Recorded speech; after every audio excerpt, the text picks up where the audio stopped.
नमस्कार साथियों, आज फिर मैं आप लोगों के लिए चतुर्थ श्रेणी जो आने वाली पोस्ट है उसके लिए एक नया वीडियो मैथ का लेकर आया हूं जो उनके सिलेबस के अनुसार है। इसमें आपको आज मैं एलसीएम के बारे में पढ़ाऊंगा और एलसीएम के बारे में समझाऊंगा कि एलसीएम क्या होते हैं। ये बहुत ही अच्छा टॉपिक है और मुझे उम्मीद है कि आप लोगों को मेरे वीडियो में ये बिल्कुल समझ में आएगा। पिछली बार मैंने आपको पहले भी बताया था पिछले वीडियो में कि मेरी वीडियो की क्वालिटी थोड़ी कम हो सकती है, तो उस पर ध्यान ना देते हुए मैं उसमें सुधार कर रहा हूं। आप लोगों से पहले भी कहा था कि उस वीडियो की क्वालिटी पर ना ध्यान देकर के आप जो मटेरियल है या जो मैं आप लोगों को पढ़ाना चाह रहा हूं या सिखाना चाह रहा हूं उसके बारे में आप ध्यान दें। और मुझे उम्मीद है कि इस वीडियो में आपको जो पिछली बार छात्रों ने मुझे कहा था कि वीडियो की क्वालिटी खराब होने के कारण उनको बोर्ड में जो लिखा हुआ था वो दिखाई नहीं दे रहा था, वो इस बार मुझे उम्मीद है कि आप लोगों को वो समस्या अब नहीं आएगी। तो आज हम चर्चा करते हैं एलसीएम के बारे में। एलसीएम का मतलब होता है लघुत्तम समापवर्तीय, इंग्लिश में कहते हैं इसे लोएस्ट कॉमन मल्टीप्लायर, यानी लघुत्तम समापवर्तीय। अब पहले अगर ये टॉपिक हमें पढ़ना है एलसीएम और एचसीएफ का मैं अलग से आपको करवाऊंगा। आज मैं केवल आपको एलसीएम के बारे में बता रहा हूं। तो एलसीएम और एचसीएफ को पढ़ने से पूर्व हमें कुछ टर्म्स का ध्यान होना चाहिए जो इन्हें हम क्या होती हैं। तो गुणनखंड मतलब गुणन का मतलब होता है गुना और खंड का मतलब भाग। तो एक संख्या को दूसरे का गुणनखंड कहा जाता है अगर वह दूसरी संख्या को पूर्ण विभाजित करती है। एक संख्या को दूसरी संख्या का गुणनखंड कहा जाता है अगर वह दूसरी संख्या को पूर्णतः विभाजित करती है। तो देखिए उदाहरण जैसे 6 इंटू 7 ये 42 हुआ। 42 में अगर हम 6 का भाग देते हैं तो 7 आता है और अगर 7 का भाग देते हैं तो हम 6। तो ये दोनों 6 और 7 एक दूसरे के क्या है, गुणनखंड है। तो गुणनखंड के बारे में आप लोगों को अच्छी तरह समझ में आ गया होगा कि एक संख्या को दूसरे का गुणनखंड कहा जाता है, यानी 6 को 7 का गुणनखंड और 7 को 6 का गुणनखंड कहा जाएगा अगर वह पूर्णतः दूसरी संख्या को विभाजित करती। अब आ जाइए दूसरी टर्म है समापवर्तीय, क्योंकि लघुत्तम समापवर्तीय। तो समापवर्तीय का अर्थ होता है दो या दो से अधिक संख्या जो उन सभी संख्या को पूर्ण विभाजित करे। दो या दो से अधिक संख्या जो उन सभी संख्याओं को पूर्ण विभाजित करे उसे क्या बोलते हैं, समापवर्तीय। तो समापवर्तीय के बारे में देखिए, जैसे उदाहरण है ये, जैसे 30 क्या है, 30 2 से भी डिवाइड होता है 15 बार, 3 से भी डिवाइड होता है 10 बार, 5 से भी डिवाइड होता है 6 बार, 6 से डिवाइड होता है 5 बार और 10 से 3 बार और 15 से 2 बार। तो 30 इन सबका क्या कहलाएगा, समापवर्तीय है। किसका, 2, 3, 5, 6, 10, 15 का समापवर्तीय क्या है, 30। इसी प्रकार 15, 30, 45 के भी ये 3 और 5 से पूरे डिवाइड होते हैं और 3 और 5 का एलसीएम क्या होगा, 15।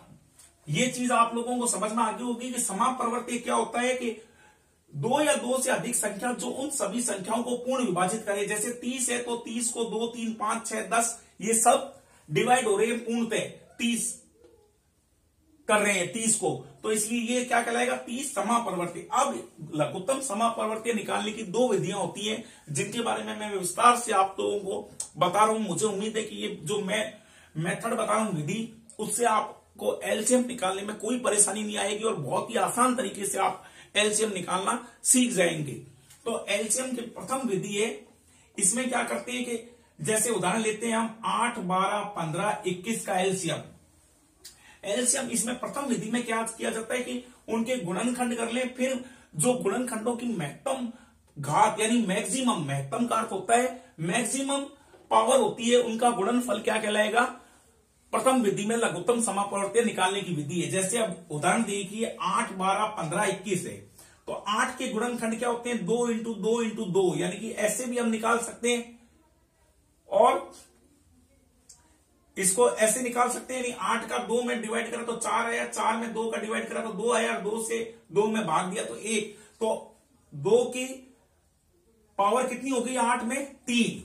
12 में 2 इंटू 2 इंटू 3 यानी 2 दूनी 4, 4 3 12, तो 2 की पावर कितनी आई है, 2। 15 में 3 इंटू 5, 3 इंटू 5 और 21 में 3 इंटू 7 यानी 7 या 21, 3 पंजे 15। तो ये इन सबके हमने अलग अलग गुणनखंड निकाले। अब इनमें हमको देखना है कि सबसे ज्यादा पावर यानी संख्या कितनी बार आई है, जितनी बार आएगी उतनी हम उसको पावर लगा देंगे। तो देखिए 2 की यहां पर 8 में 3 बार आया है, तो हमने इसकी पावर क्या लिख दी 3। 12 में 2 कितनी बार आया है 2 बार, और 3 कितनी बार आया है केवल 1 बार। 15 में 3 और 5 दोनों 1-1 बार आए हैं, और 21 में 3 इंटू 7 भी 1-1 बार आए हैं। तो मैक्सिमम पावर देखिए 2 की मैक्सिमम पावर कितनी, सबसे ज्यादा पावर कितनी, यहां पर 2 और यहां पर 3, तो हम 2 की पावर 3 को लिखेंगे। 3 की पावर केवल 3 एक बार ही आया है सारी जगह, अगर 2 बार आता तो 2 लिखते, तो 3 की पावर केवल 1, तो 1 को लिखा नहीं जाता। 5 और 7 भी 1-1 बार आए हैं, तो अब इन सबका मल्टीप्लायर यानी गुणा कर देंगे, गुणनफल। तो इसका क्या आता है 840। तो 8, 12, 15, 21 का एलसीएम क्या होगा 840। 840 का मतलब ये है कि अगर हम 8 से डिवाइड करेंगे तब भी 840 पूर्णतः डिवाइड होगा, 12 से करेंगे तो 12 से भी डिवाइड होगा, 15 से करेंगे तो 15 से भी डिवाइड होगा, 21 से करेंगे तो 21 से भी डिवाइड होगा। तो 840 क्या है, इन सबका समापरिवर्त्य या लघुत्तम समापरिवर्त्य है। तो समझ में आ गई आपको कि जितनी भी हमने उनके गुणनखंड बना लिए, गुणनखंड में जो मैक्सिमम पावर आई है महत्तम घात का गुणनफल प्रथम विधि में निकाला जाता है, किया जाता है। दूसरा उदाहरण देखिए 18, 24, 60 है 150। 18 के गुणनखंड क्या हो 2 इंटू 3 6 6 तिया 18 यानी 2 की पावर 1 और 3 की पावर 3 2 बार आया है। 24 में 2 इंटू 2 इंटू 2 इंटू 3, तो 2 की पावर कितनी आई 3 बार मैक्सिमम, और 3 कितनी बार आया 1 बार। 60 में 2 इंटू 2 3 इंटू 5 यानी 2 की पावर 2 और 3 की पावर 1 और 5 की पावर 1। ऐसी 150 यानी 150 में कितनी बार आया 2 इंटू 3 इंटू 5 इंटू 5 यानी 2 इंटू 3 6 6 इंटू 5 30 30 पंजे 150। की पावर यहां पर कितनी बन गई 2। और इन सबका अब मैक्सिमम पावर, हमको मैक्सिमम पावर लेनी है, तो यहां पर 2 की मैक्सिमम पावर क्या है 3, तो हमने क्या लिख दिया 2 की मैक्सिमम पावर 3। 3 की सबसे ज्यादा पावर किस में आई 3 की पावर 2, तो 3 की पावर 2, और 5 की पावर सबसे ज्यादा किस में आई इस वाले में, तो कितनी आई 2। तो अब इन सबके अगर हम गुणा करेंगे तो इसका कितना आएगा, देखिए 2 इंटू 2 इंटू 2 कितना होता है 8, 8 इंटू 25 कितना होता है 8 इंटू 25 200, 200 इंटू 9 3 की पावर 2 है, मतलब 3 का स्क्वायर क्या हो गया 9, तो 9 इंटू 200 बराबर क्या आया इसका लघुत्तम समापवर्ती। इन सारी संख्याओं का क्या आया 1800। 1800 का मतलब है कि 1800 18 की टेबल से भी 100 बार में गई, 24 की टेबल से भी गई, 60 की टेबल से 30 बार गई, और 150 की इससे पूरी तरह डिवाइड हो गई। तो 1800 क्या है इन सबका समापरिवर्ती लघुत्तम समापरिवर्ती है। समझ में आ गई ये बात आप लोगों को अच्छी तरह कि हमको उनके गुणनखंड बना लेने हैं, और गुणनखंड में जो सबसे मैक्सिमम पावर आई है उसे हमको लिख लेना है और उनको आपस में मल्टीप्लाई कर देना है। अगली एक चीज टॉपिक ये देखिए कि 2 प्राइम नंबर, मैंने पिछली वीडियो में आपको बताया था प्राइम नंबर क्या होते हैं। वह नंबर जो केवल खुद की टेबल से 2 प्राइम नंबर कोई भी जो है उनकी आपस में मल्टीप्लाई करने पर जो आंसर आता है वो सारा क्या कहलाएगा एलसीएम। उनका केवल हमको मल्टीप्लाई कर देनी है उनकी आपस में, तो वो कहलाएगा उनका 15 और 17 दोनों 255 को पूर्णतः डिवाइड करती हैं। तो इन दोनों को आपस में हमको निकालने की जरूरत नहीं है, इनको हम सीधा ही कर सकते हैं। और इसका आंसर हम 2 संख्याएं अगर कोई प्राइम नंबर है तो हम उनको सीधा मल्टीप्लाई करके भी उनका एलसीएम निकाल सकते हैं। दूसरी विधि, सेकंड विधि में क्या करते हैं, इन सबके तो हमने अलग अलग गुणनखंड निकाले थे प्रथम विधि में तो, और उनकी मैक्सिमम पावर ली थी। ये थोड़ा आसान, अगर जिसकी डिवाइड और कैलकुलेशन अच्छी है उसके लिए ये बहुत ही अच्छा तरीका है और आसानी से वो इनका एलसीएम निकाल सकता है। जैसे हमें 12, 15, 90, 108, 135 और 150 इतनी सारी संख्याएं, इन सब का हमको अगर एलसीएम निकालना है तो उसके लिए द्वितीय विधि का हम उपयोग करेंगे। इसमें क्या करेंगे, जैसे हम डिवाइड में तो हम ऐसे लिखते हैं और जितनी बार जाता है उसे यहां लिखते हैं और रिमाइंडर बचाते हुए करते हैं, लेकिन इसमें हमको क्या लिखना है, इन सब संख्याओं को एक साथ लिख लेना है।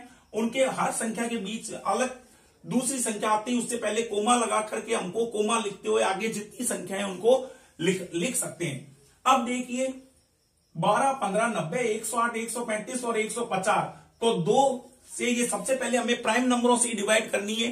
तो प्राइम नंबर सबसे छोटा 2 नंबर है, तो 2 से हमने देखा है इनमें से कौन कौन सी संख्याएं 2 से कट रही हैं, 12, 90, 108 और 150। तो इसमें भाग दिया 6 बार गया, 15 कटता नहीं है, तो हमको जिस से हम डिवाइड कर रहे हैं अगर उस संख्या से वो नहीं कट रहा है तो उसको एज इट इज हमको लिख देना है।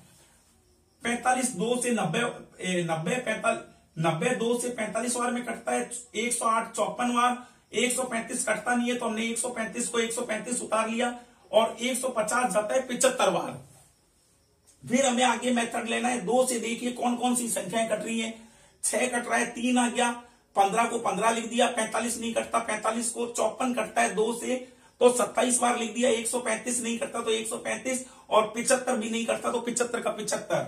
अब हमें पता है कि इनमें से एक में भी किसी में भी लास्ट में 0, 2, 4, 6, 8 नहीं आ रहा है, इसका मतलब ये 2 से डिवाइड नहीं होगी। तो अब हमें अगला प्राइम नंबर कौन सा है, 3, तो 3 से डिवाइड करेंगे तो 3 से ये 3 कटेगा 1 बार में, 15 5 बार में, 45 15 बार में, 27 9 बार में, 135 45 बार में और 75 25 बार में। समझ में आ रहा है इतना। फिर अगला स्टेप, फिर 3 से हमने डिवाइड करा तो यहां पर तो ये 1 आ गया था, इसको तो वापस 1 लिख दिया। 5 का 5, 15 5 बार कटता है, 9 3 बार कटता है, 45 15 बार कटता है और 25 कटता नहीं है तो 25 को 25 लिख दिया। अब हमें क्या करना है,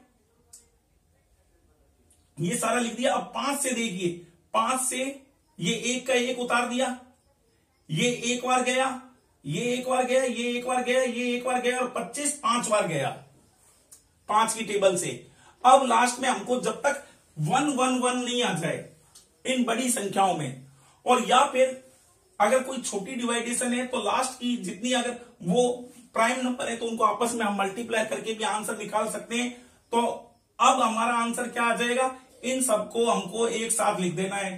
तो कितना आ गया, 2 × 2 4, 4 × 12, 12 दिया 36, 36 दिया 108, 108 × 5 कितना हो गया 540 और 540 × 5 बराबर 2700। तो इस इतनी बड़ी संख्याओं का, सभी संख्याओं का एलसीएम क्या होगा 2700। ये बात आपको समझ में आ गई होगी। दोबारा समझा देता हूं कि दूसरी विधि में इनको हम ऐसे लिख देते हैं, बाद में तो हम ऐसे लिखते थे, लेकिन इसमें इस प्रकार से लिखा जाता है, ऐसे करके जितना चलाना है, जितनी बार वो जा रहा है उसको हम ऐसे डिवाइड करते जाते हैं। सीधे 6 15 45 ये डिवाइड नहीं हो रही, जो डिवाइड नहीं हो रही उनको वैसा का वैसा लिख देना है, और जो संख्याएं डिवाइड होती जा रही हैं उनको हमको लिखते हुए आगे जब तक 1 1 1 सभी संख्याएं पूरी डिविजिबल नहीं हो जाए जब तक लिखते जाएंगे, और लास्ट में इन सबों के गुणनखंडों को मल्टीप्लाई करने पर जो आंसर आएगा वो उसका एलसीएम कहलाएगा। तो मुझे उम्मीद है कि आप लोगों को ये वीडियो पसंद आया होगा और इसमें वीडियो की क्वालिटी भी सुधार आया होगा। तो साथियों, वीडियो अगर पसंद आ रही है तो प्लीज कमेंट, लाइक, शेयर करना ना भूलें। धन्यवाद।